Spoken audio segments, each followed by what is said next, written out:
This is going to be a chit chat between me and the EZE IBO in Ghana.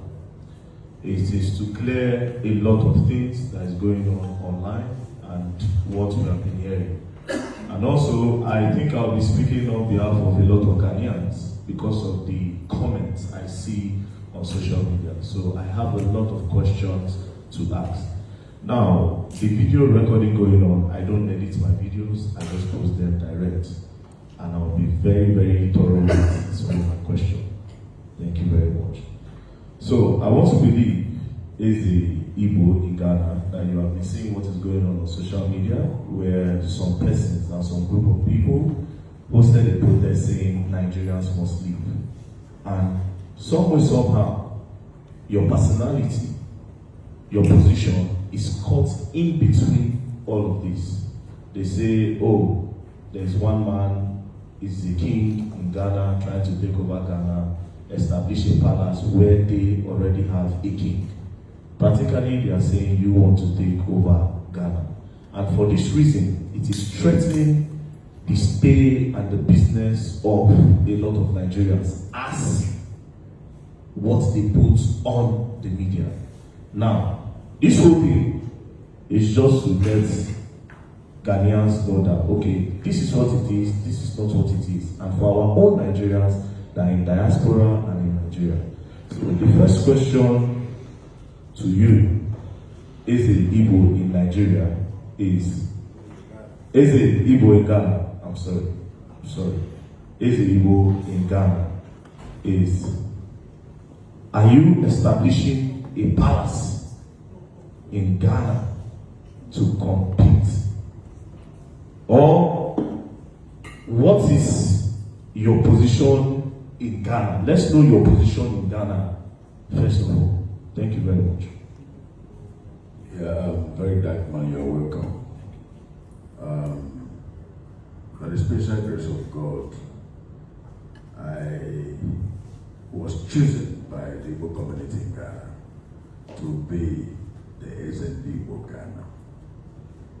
I am the leader of Igbo community Ghana in our language, as our local language, EZE IBO Ghana. And the EZE IBO in diaspora did not begin here in Ghana. It's all over the world Igbos are found. Even in Nigeria, we have in Abuja, we have in Kaduna, we have in Lagos, we have in even where they're coming from. Okay? We have in America, we have in London, we have in Canada, we have in Europe, all over Asia, even in Russia, where there's war going on there. So we have EZE IBO all over the world. And the purpose of EZE IBO is for we to preserve our culture. It's for we to teach our culture and our tradition to our people. It's for we to celebrate our festivals. It's for we to bring peace among ourselves. It's for we to help ourselves in our businesses to support each other. It's for we to make sure there's love among us and also teach our people the rules and regulations of the countries where we find ourselves or the state outside Igbo land where we find ourselves. Now, with all these package and many more, these are the purpose of EZE IBO in diaspora. It's not for political. It's not for a challenge of the host nation or a host state. It is not for the challenge of kings and queens of that land. It's not for challenge of anything, but it is for our own people. Remember, we are 100% Igbos, Igbos. And most of us are not properly educated because our nature of business. Some people cross the boundaries because they don't know the rules and regulations of the country where we find ourselves. For that reason, the structure of EZE IBO in diaspora help to teach our people what they don't know. So you cannot cross your boundaries. Now, me sitting down here, I did not make myself EZE IBO Ghana. My people choose me and call me the EZE IBO Ghana. And this is my 13 years of this work here. 13 years of hard work, 13 years of struggling, 13 years of 30 years of promotion and 13 years of bringing the two nations together in terms of culture and tradition. So, sitting down here is not by my power, but the power of the people, but ordained by God. Now, going to your question, my purpose here is not a purpose to challenge the traditional authority of the nation. And I have never, or we have never, the Igbos in Ghana, ever think or had a thought of building a kingdom in Ghana. Nothing like that. We've never had this thought before. We've never even think about it. We've never even acquired any piece of land for kingdom. What we did was exactly what's happening now in Ghana. You were in the market yesterday. I want to help you so that your questions will be brief for you. That's why I'm giving you my instructions today. You were in the market yesterday. Based on Nigerian shops that were locked in the market. This is exactly what happened in 2013. When President Mahama, a competent president here in Africa and around the world, came into office, newly as elected president after the death of his boss, Else. That's the year of 2013. There was a massive force to Nigerians in the market by Ghana Trade Union asking Nigerians to leave the market because they were not following the rules and regulations of Ghana that prohibits retail in the market. The rules and regulations are about foreigners to be to supply to the locals, and the locals will do retail. That is the law. My father in the law, T.D. Joshua, said you should know the root of the problem before you can solve it. That is the law. And when you prohibit any law, or when you did not follow up any law, the law will hold you.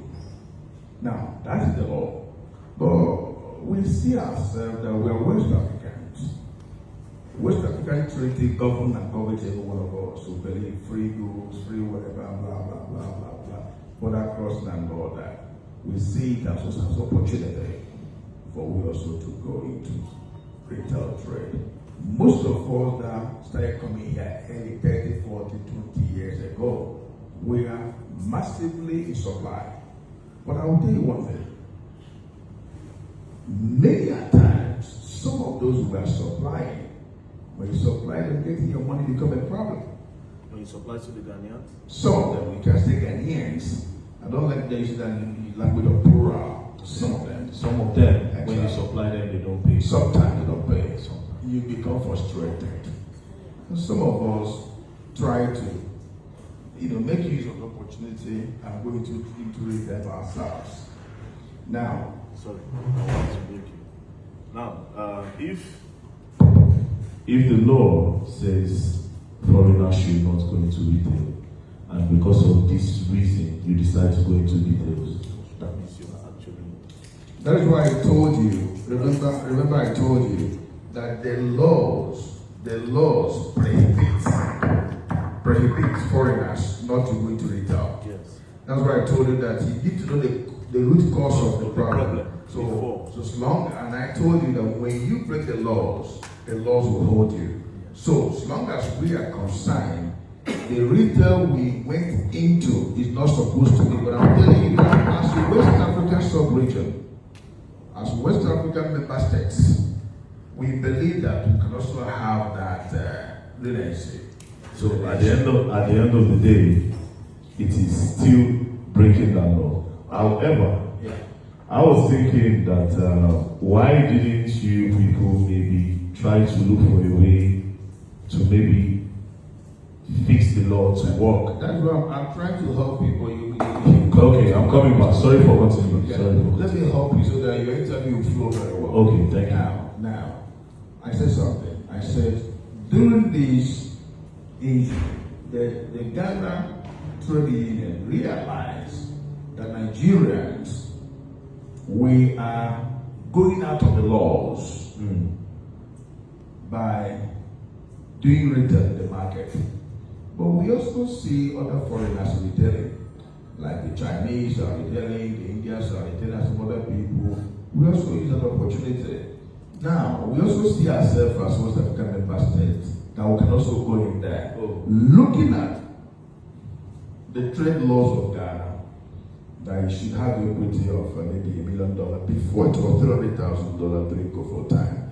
During this time, they move it to $1 million as equity. You can trade and all of that. But then it's not everybody can afford this. Okay? So if you have $1 million, maybe you'd like to be in Nigeria of course, and all that. So along this process, our shops were locked. That's 2013. Just your shops or other people that also... These are Nigerians. Just Nigerians. Because you mentioned that other nationalities like the Chinese were just also... Nigerians. Okay. Only Nigerians. 2013. It was massive. You can go to internet and check it. So along this period, myself and some of our elders, we engaged meetings, several meetings, with the Minister for Trade and Industry then. In and out meeting. In one of the meetings, some of the executives advised us, they said, well, take your people, you guys should go and build a mall so that you will move out of the local market and do your trade business in the mall. He made a reference of Accra Mall. Foreigners are there retailing because it's a mall. Because the trade law is talking about local market. But it did not prohibit you not to be in a mall. Then we sat down. What do we do? Then that is how we started thinking, which area can we acquire land for mall? Then that is how we thought about Aflawo Road. That's the road we come from. The ECOWAS Road, that's the road you can go home from Ghana to Aflawo. That's no go and all that. We think about that way. And then this village called Odningo, from our NGO far back 2007, 2008, we built a school for that village. The king is a friend to us. So we went to him to tell him our vision. Your Majesty, we want to get a land for Igbo Mall. And he has been telling us to come and buy land for development and all that. Now opportunity has come. The last we were there is 2007, 2008, after we finished the school. Now 2013, many years ago after that. Then conversation gives birth to ideas. We're discussing about the land, for which to purchase land for mall. And that discussion, what ran into our mind is if we build mall along this road, the distance from the town is so much, we might not be able to have that patronage. Let's do it like Chinese town. Let's do it like a community. Let's do it like a village where we can come, acquire land, build houses, and have a community where we can do business. Just like Chinatown. Just like Chinatown. This came in our mind. We'll quickly have that chat with the king. The king was happy because that would bring development for him. Now, he offered us, okay, and we can even give you guys 200 acres of land. You pay the installment. Say, Your Majesty, no, it's too much. Give us like 50 acres so we can pay gradually. And that was beautiful discussion, beautiful deal. He asked his boys to go with us to the land. We saw the land, beautiful land, green area. We took pictures and videos. Went back to the king to tell him, yes, we're happy, we love the land. Then we discussed the price and the modalities of payment. We agreed to pay every 3 months. We came back. Just like you came here, a week after, Crystal TV came here for conversation, for discussion, for interview. And they want to know, and I'm not enough to 1 year on the throne as of that time. They want to know my plans, my vision, what I want to achieve for Igbo people, for Nigerians. Along those interviews, I now told him, we've even acquired 50 acres of land where we want to build Igbo village. I'm an architect. I designed this house, I built. Oh, yeah. This house is not a palace that was given to you. This is a house that you built. This is my home. This is about 19 years old building. So the house is older than you on the throne. Yes, I've had this house before the throne. When were you inaugurated or coronated? 2012. When did you build the house? Long ago, 19 years ago, changing now. So this is not like you didn't build this to make it a palace. No. You built it as a home. My residence. And before God gave me the opportunity to lead my people as EZE IBO of Ghana. It is actually an intimidating place, actually. It is not. It is beautiful. It's a good place. But sorry to cut you. Okay. So, God is a master planner. I didn't know I'm going to be the Igbo leader in Igbo in Ghana. But God designed the house like this. So he did it like that. He knows what he's going to be for future. I've never dreamed, I've never thought of being a king or being a chief. I mean, being a EZE or being a leader or whatever. All I know, I am a successful businessman to the glory of God.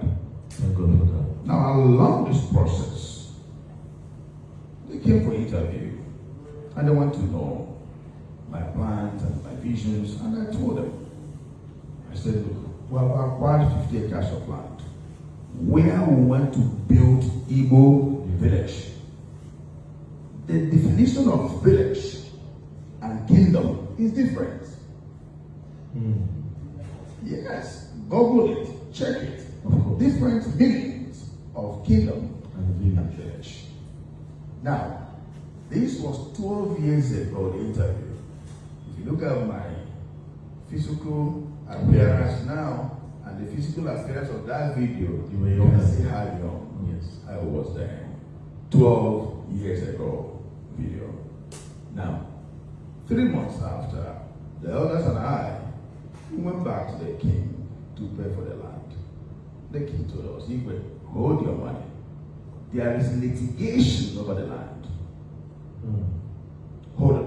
When we finish the litigation, you guys can come to pay.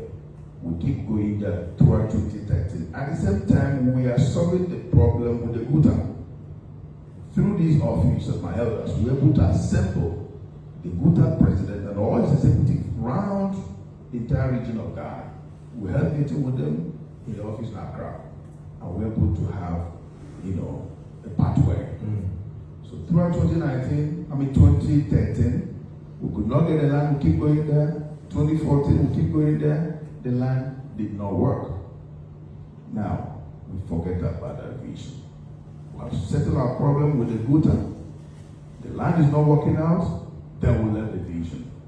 Till today, no piece of land was acquired, no plot of land was acquired. For that vision, we left it. So you would say the whole thing of you building a kingdom or a village was something of maybe 12 years ago. It was a dream that later just dissolved on its own. This is a dream, not just me, but the community. Not me to come and build a village. It's for the community. If you've been listening to that video properly, I said how the village will look like. I also said Igbos will come to acquire land. We're going to have high rises over here. We're going to have shops, market, and all that. It is a vision that will come together to conceive a vision that came out of circumstances that you are seeing today. Okay. Okay? Okay. So I'll go to my next question. Now I came into your palace, like I said, you came into your palace / house. Now that you said you built it before your coronation, so I'll call it palace and house now. So I came into your palace, and it is actually very intimidating, the whole lion statue outside and everything. Do you think you are doing too much with all of this, or would you say it is in your personality to just feel at home, and anywhere you have, you just feel like, I will make it nice to my taste? Because I want to believe that maybe some of these our Ghanaian brothers, maybe when they pass this place and they see how it looks, maybe they feel like, okay, I think he is doing too much. Because they say it's that you are actually doing too much. So would you say how you carry yourself and how everything is, would you say you are indirectly challenging them? Because you might not directly challenge them, but maybe unconsciously, it's an indirect challenge that is making them feel somehow. One, I'm not doing too much. Two, everything here is in the market.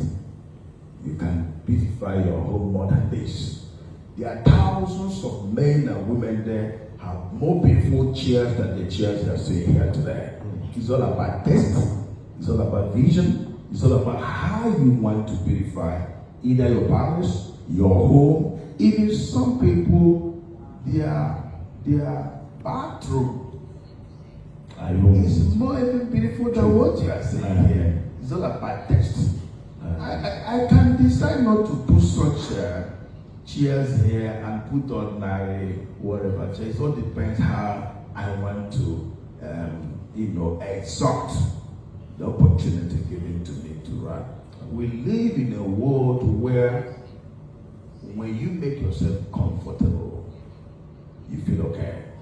You make people around you comfortable, you feel okay. So as you say that some Ghanaians are saying, in this world, everybody will not like you. Very true. As you are here, I believe that your enemies might be bigger than those that love you. Very true. All those that love you are bigger than your enemies, but it's not everybody that love you. A moment. Okay, sir. Some people might not even be happy the way you dress. Very true. Some will be envious of you. Some will be hailing you. All my elders are hailing you here. But maybe people out there might not like who you are. So as long as these ethnic things are concerned here, it's not everybody will be happy for it. But those that have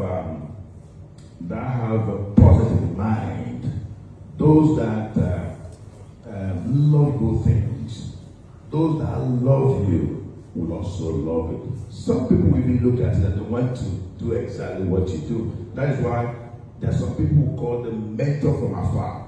People mentor people from afar. Some people will look at it and say, I want my home to be like this. The same way I see this in some people, other people place, I want to have a replicant of that. So to me, when you see people getting angry over it, or getting envious over it, or agitated over it, it's a normal thing. Everybody must not love you. Everybody with different interests. The way you dress is your interest, oh boy. True. Maybe like this, you enter play for 10 hours. Even code will tear you. True. But it's your interest. The way I dress is my interest. So if somebody is envious of me, it's that person's interest.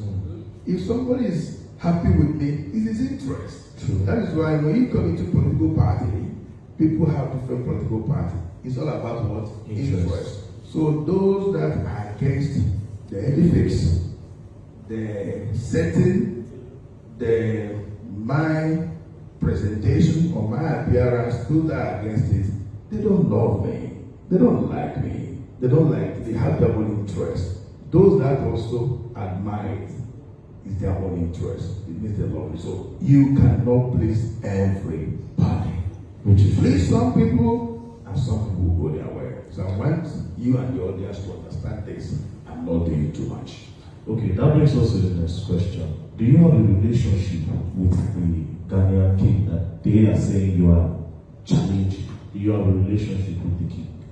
No king ever in Ghana that have ever tell me that I'm challenging them. They rather communicate with me. I communicate with me. They invite me in their various programs, and also we invite them in our various programs. These are our lords. They are the owners of the land. We are under the authority. We are under the unction. We are in their land.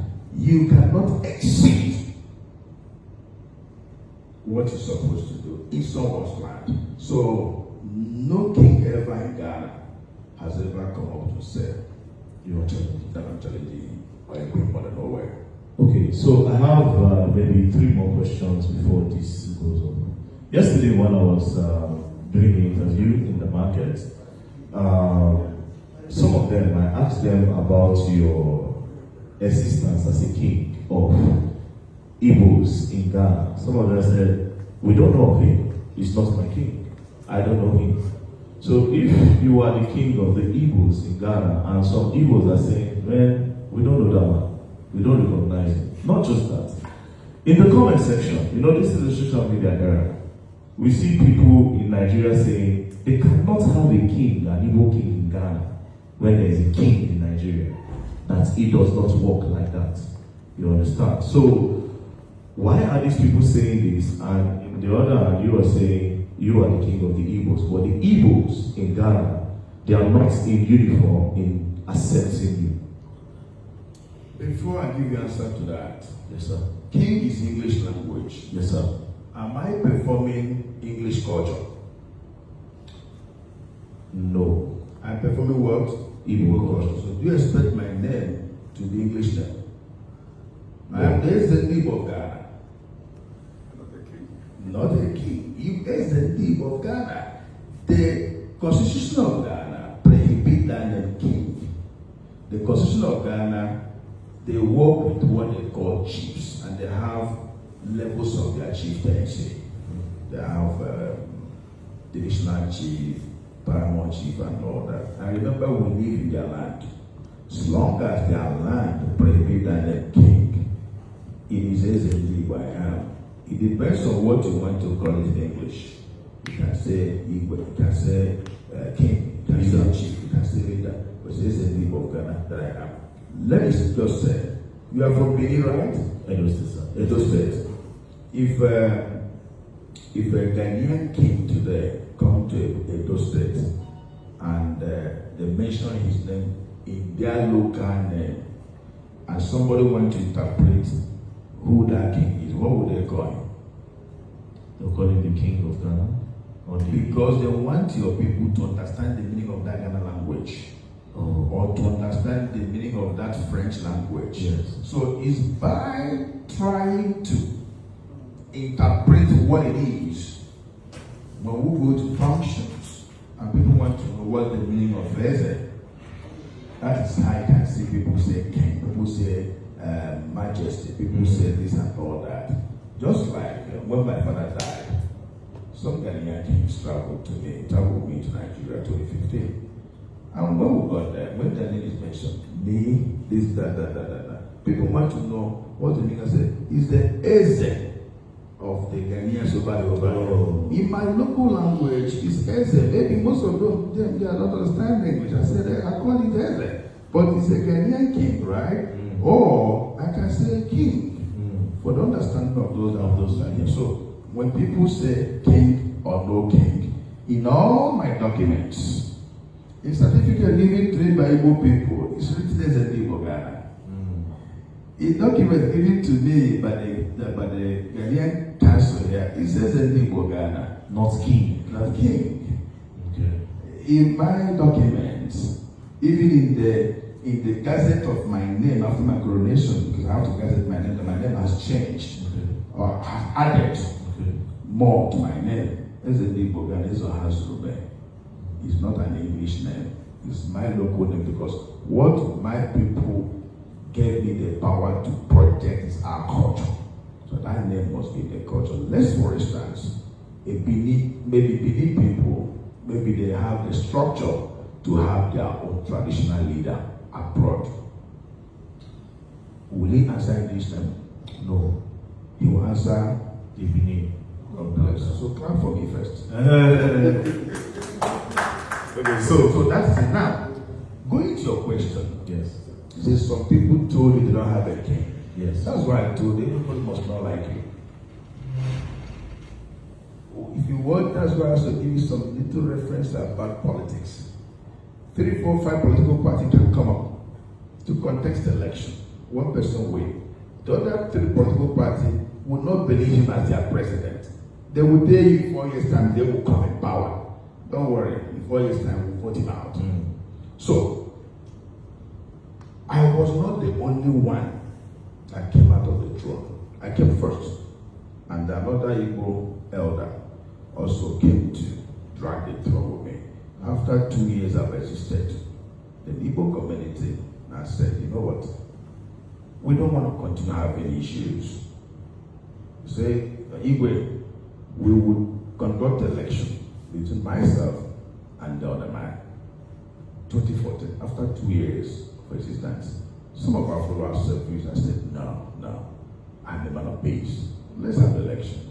If he wins me, Then he comes. Alhamdulillah. If I win him, no problem. After 2 years, I agreed. 2014. We had the election. And I won the election. 97% vote. So you know what I did? Immediately I win the election. This, my brother, my friend, with some group of other Igbo, my group of them, they pulled out of Igbo community and established a parallel Igbo community. Oh, This is where the problem came from. okay. After Igbo community has been existing for over 30 years In Ghana. in Ghana, as established community, but the Igbos have been here for centuries. I'm just talking about as an association. Now, these people went and created another Igbo community that become a parallel line. So, those telling you they don't have Igbo It's the ones on the other are side. the ones on the other side. Few of them, they are not much, few of them. And these artificial problem you see that came up is also sponsored by our own Igbo people. If you look at my interview during this crisis, I said, I'm not blaming our host nation Ghana, but I blame our own people. It is the rat in your house will go out there to tell the rat outside there's fish Yes, inside. inside the house. Yes, I agree. So it's our own people who are looking for a way to destroy the good work God is using me and the others to do in the promotion of the culture. If you Google about Igbo Ghana, Igbo culture and tradition in Ghana, you can see it's making waves. Every year, I have festival here, attract thousands of people. Last year, we had over 20,000 people. Wow. So there's no how your enemies will be happy to see you Try. try. It's impossible. If enemies see you moving forward and they're happy, that means they're not proper enemies. Right. They are micro enemies. But proper enemies will not be happy when they see you. So what they will do is look for a way. I remember when you had a problem when I think they arrested you, right? Something like that. Multiple times. Multiple times. So are you telling me that those that love you are happy? Those that don't love you, they'll be happy you are there. They can even get to be rotten there. Of course. So that's how it is. So those telling you that they don't know, some will tell you they'll be hearing of him. I had you, when you were interviewing them, some said they'll be hearing of him. Some of them have been here before them. And as they're in the market there, I have been solving that problem. The same problem made us to start thinking about the Igbo village. The Igbo village. So it is a normal thing. I also had another man in interview that said that some people believe sometimes there's two factions of the world. Yes. So it's a normal thing. Okay. If 100% people in Ghana believe in me, that means it's not a good thing. Very true. As long as some, these people, they're just few. Majority, by His grace, are with me. The micro are just over there. It's a normal thing. And some related to the man who contested the throne with me. So do you expect them to join me? They will not be happy that their brother was not able to win the election. Either through mother side or father side, or through state-related issue, or through local government-related issues. It all depends. So to me, I'm not bothered over that. But some people say, I don't know him. He's not our ways and all that. I'm not bothered. As long as the majority of me, I keep moving. So I think I understand and I've gotten everything clear. I'll just ask just two more. There's a picture of the Oni of Ife Yes. up there. And what was that in Ghana? Was that in Ghana? Yeah. So he came in. Yes. So when he came, did you stand up to greet him or he stood up to greet you? How was it? Because the EZE and let me tell you something. When Oni came here, I made him to sit on this throne and I sat on the lower one. I'll give you pictures. I met Oni. When Oni came, I welcomed him. I said, Your Majesty, I bow to him. He is my king. I'm a diaspora chief. I'm a diaspora Ezebo. I am not a king from home. We are here to represent our fathers back home. We are their reps. When our kings come from home, we are the ones that have to make them feel comfortable, feel good. Knowing that yes, we have sons and daughters over there. That to be able to welcome me traditionally and make sure I am comfortable. Wow. We are the ambassadors of our kings back home. Whether you like it or not, that's what we are, who we are. When he came, I made him to sit here. He sat here and I sat here. Wow. And His Majesty was so happy. It also interests you to know that Esunube, who is the chairman of the Connecting Council of all the kings in Nigeria, every year he comes for the Oyan Festival in Ghana. Wow. He's the Connecting chairman of all the kings in Nigeria. And anytime he comes, I exalt him. Wow. The previous chairman of Southeast traditional rulers, EZE has also come here for a festival. I exalt him. When they come, I bow. I remove my cap for them. Because they are fathers. We're here to represent them. When we go home, we also submit to the authority. Remove our cap for them. We are their sons and daughters that are representing them over there. Just like you have Nigerian ambassador. I was going to say. Just like you have Nigerian ambassador around the world. They are submissive, first of all, to the Minister of Foreign Affairs. Finally, the President of the nation. He sent them for an errand. We are here for an errand. Look at all these great men that are here. They left their businesses to be here and all that. They are promoting their culture. They are all wearing local clothes, African clothes, Nigerian clothes, representing their culture. Now, I married a Ghanaian for 28 years. I have 5 college children from a Ghanaian woman. Now, without all these things, do you think that my children will be able to understand the culture? They understand because of this. Almost all of us here, our sons and daughters come around, follow the culture, understand the culture, dress like us, eat our food. We encourage the language. That's why my PA was telling you about the speaking school that we established here. It's for our children to know who they are. Yes, it's good. So that, because as we are here today, my father is gone, but I'm alive. So the kids will have, they will know their roots in future. Yes. Okay, so as we are here, we are the rep of our fathers. So by your question, if only come back here 20 times, you will sit here. Thank you. If all the powerful paramours in Nigeria, not only Igbo, in Nigeria come, I and my elders must exalt them. It's a compulsory paramount. Okay, thank you very much. I think this clears a lot of things. And then finally, from Nigeria, are you the only king of a particular ethnic group or a tribe here? Do they have a Yoruba king, the Hausa king? Do they have those type of things? Or you're the one that is here? And we have Yoruba king here. If you Yoruba people, the Oba of Yoruba here, they established their Oba here since 1909. In Ghana? Yes. There is Oba of Yoruba. Now, Oba is there. Very great man. You are friends with him? Oh yes, we are brothers. The Hausas also have their king here. They have the Sariki here. Wow. The Niger people, the Zamaras, Niger, they have their king. But you know, like I said, this is our local language. The Hausas, they call themselves Sariki. The Yoruba, they call themselves Oba. Yes, and it is interpreted kings as well. Of course. But if you put it in the local dialect where your own people can relate to. Exactly. So the Igbos is called EZE Ibo. So Ivorians, they have their own here. The Mosul people, they have their own. Mosul or whatever. Yeah. Even the Senegalese, the Nigerians, they have their own. Yeah, even Israel people have their rabbis here. And the Indians have their temple here and all that. And listen, let me take one good thing here. That's one thing that some of our Nigerians back home did not understand.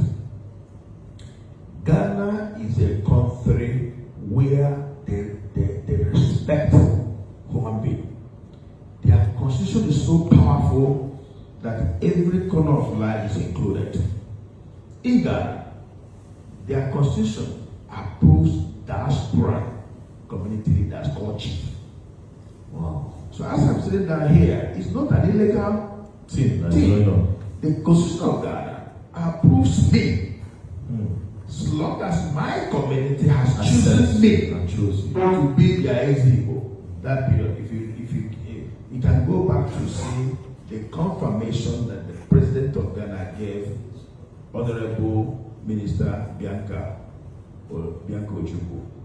The President confirms to him that the only difference is the owners of the land, their kingship, their chief census title is gazetted under their traditional institution, but the foreigners are ceremonial chiefs. So when I hear Nigerians, some of our Nigerian people kicking against the diaspora EZE IBO, I said because they don't know the constitution. If they understand it, they would not go to that route. Sometimes we also hear people casting against Nigerians or Igbos or Hausas or Yorubas not to have diaspora chiefs. I laugh at them. Why I laugh at them is the world has become a global village. Before, when we came here, I came here in 1995. When we came here, most of our elders who met here on the ground, their wife and the family, either they live in Aba or they live in Onitsha or they live in Lagos. They come here, and like I said, it's a supply at that time. After 2 months, they will go home in and out. But now, as you are married today, after wedding, the next day, tomorrow, you are bringing your wife where you live. I start having children here. Now, if you don't take them through the culture and the tradition of your people, the child will not know who she is or who he is. So it's supposed to be, our fathers back home is supposed to give us hand of applause for we holding on our culture and our tradition. They're supposed to even applaud us. They're supposed to be praising us because most of our fathers back home, their sons and daughters live abroad. And they are not living up to what they are Good, they live abroad. Some of them, even their first sons, when you give them cola to bless, might not even know how to bless the cola. But these things we are doing in the diaspora is helping us, it's building us, it's making us know who we are. We learn every day. Because had it been we are living in a village, these are things we'll be saying. But now we live abroad and we are practicing the same thing abroad. It means we are creating future traditionally to our people. And Igbo culture precisely is all about promoting peace, love. You see now, we drank from one cup. Yes. That shows love. You cannot kill your brother that you drank from one cup with. We had cola from one pot. Bro. Please. Sorry. We had cola from one pot. We drank from one cup. It shows peace, shows love. This is what Igbo culture teaches us. Do you know there are hundreds of our sons and daughters right in the street that we have brought out of streets and established them? How do we do it? The way Chief carries into estate developing. We need people, as it's building houses every day, people will do POP, people will do painting, people will do tiling. Maybe the boys in the streets, even for them, you came to Ghana yesterday, you can see the Ghana is expensive. Yes, it is. Change Naira to see the thing I need. Yes. Now, think about these young people that are watching about and have no hope of eating food. From this throne, we channel their mind. Oh boy, you know what can you do?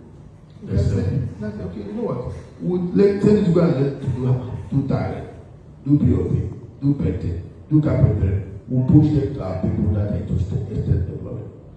We also have our people that are into importation. We say, you know what? Where are you from in Igbo land? Maybe you say you're from Amibo, where I'm coming from. I'll start guarantee for you. Maybe EZE IBO is importing from accessories. So, okay, you know what? EZE, give him 2,000 cedi worth of goods or 5,000. I'll sign guarantee. He will return back the money. So, in this way, we start establishing our people. We encourage local government meetings. We encourage town hall meetings. We encourage state meetings so that you can know yourself the whole. So when I'm starting business with you, I know you will not disappoint me. The chairman of your village here or your town here or your local government will not disappoint you. We created this structure from here so as to make sure we help ourselves. Nobody carried money with Ghana must go to come to Ghana. We started from hustling. Yes. Maybe bringing goods that worth $1,000 or $2,000 after selling land in the village and all that. Gradually, an Igbo man can start with this one sword. When you say add money, tomorrow you might not buy up to 2 swords. A bigger one, you buy one big one small one. If you sell, you buy 3 again. Gradually, you grow up. So we encourage our people from here to show love. So, do you also show love to other Nigerians or just strictly Igbo? Because All Nigerians. All Nigerians. You were a very known person. It would be nice you conduct interviews here and there before you go, so you can ask some place Igbo Ghana. Is your house remain, and people will tell you much about him. And I'm not the only person leading our people. We also have our sub-EZEs, where we have much Igbo people under a local government or a state, because I cannot see to everybody. Yes. So we also have other sub-areas where our sub-EZEs are. They are taking care of Igbo people over there. If they have issues that they cannot resolve that is bigger than them, they can call on me. We have powerful elders here in various markets. When there is issues, even if somebody calling for issue, I'll call any of the elders who have them. Please look at this matter. They resolve it. It's working smoothly. And we are helping all Nigerians, not only the Igbos, because we are Nigerians. We are Igbos. We are Benin people. We are Yoruba. We are, as long as we have crossed the border, we see ourselves as one. Do you also help Ghanaians? Of course. First of all, my wife is a Ghanaian. It's my priority to support my in-laws. I help Ghanaians to my strength. The same thing to every Nigerian that live in Ghana. We have Ghanaians. We have businesses to employ them. Some are into our project. Some are taking care of different things that we need to. So we employ them. We help them. We support them. Even in charity. We do a whole lot of charity to support the people. And also because when somebody will work for you, he's also supporting you. I am supporting him. Okay, so this will be the final and the last question, and we'll see it up here. Can I have your shoes? My shoe. This shoe? Yes. You like it? Yes. This one, it will not. Thank you very much. Thank you very much for your time. Thank you.